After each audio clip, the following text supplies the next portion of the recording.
शेर की शादी की कहानी। एक बार की बात है, एक जंगल में एक शेर रहता था। उस जंगल के सभी जानवर उससे डरते थे क्योंकि वह भयंकर दिखाई देता था। शेर के पास जाने की हिम्मत किसी में नहीं थी। जैसे ही वह टहलने या किसी अन्य काम के लिए जाता, सभी जानवर शेर का रास्ता साफ कर देता था। एक दिन बंदर के बच्चे खेल रहे थे। तभी बंदर ने देखा कि शेर आ रहा है, तो उसने अपने बच्चों से कहा कि उस शेर के रास्ते में कभी मत आना। उस जंगल में रहने वाले सभी जानवरों अपने बच्चे को भी बंदर की तरह ही समझ रखा था कि जब भी शेर आए तो गुफा के अंदर चले जाओ। दरअसल शेर केवल भयंकर दिखता था, वास्तव में वह बहुत ही कोमल और नरम दिल का था। एक दिन की बात है, पास के जंगल से शेर उसके पास आए और बात करने बैठ गए। बातों बातों में शेर ने अपने मिलने वाले से अपने लिए एक उपयुक्त शेरनी की तलाश करने के लिए बोला। कुछ ही दिन में शेर की शादी एक शेरनी से तय हो जाती है। पंडित से बातचीत करने के बाद उसकी शादी की तारीख तय की जाती है। एक दिन शेर सोचता है कि क्यों ना मैं जंगल में रहने वालों सभी जानवरों को अपनी शादी में बुलाऊं। इससे उनको पता चल जाएगा कि मैं इतना भयानक भी नहीं हूँ जितना कि वह लोग सोचते हैं।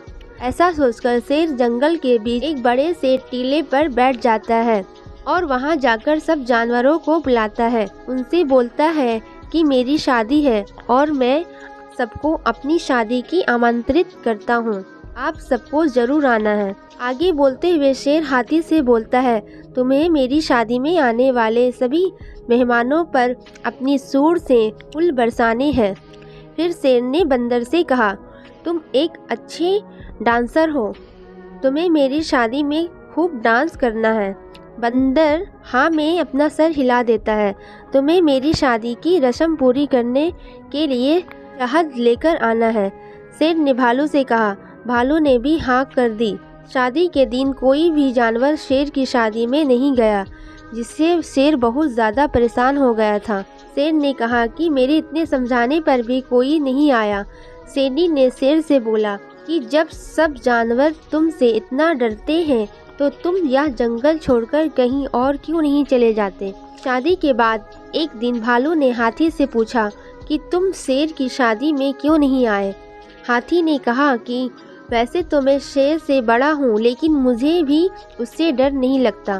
फिर हाथी ने भालू से पूछा, तुम क्यों नहीं गए। भालू ने बोला कि मैं शहद का इंतज़ाम नहीं कर पाया था, इसलिए नहीं गया। तभी पेड़ पर बैठा बंदर बोला कि मैं तो इसलिए नहीं गया कि कहीं मैं अच्छा डांस न कर पाया तो शेर मुझे मार देता। तभी जानवरों ने देखा कि शेर और शेरनी जंगल से जा रहे थे, तो हाथी ने पूछा कि आप कहाँ जा रहे हो।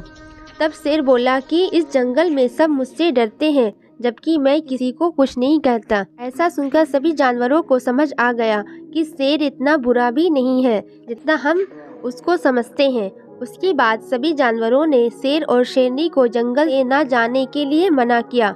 अब सभी जानवर उस जंगल में शेर और शेरनी के साथ अच्छे से रहने लगे।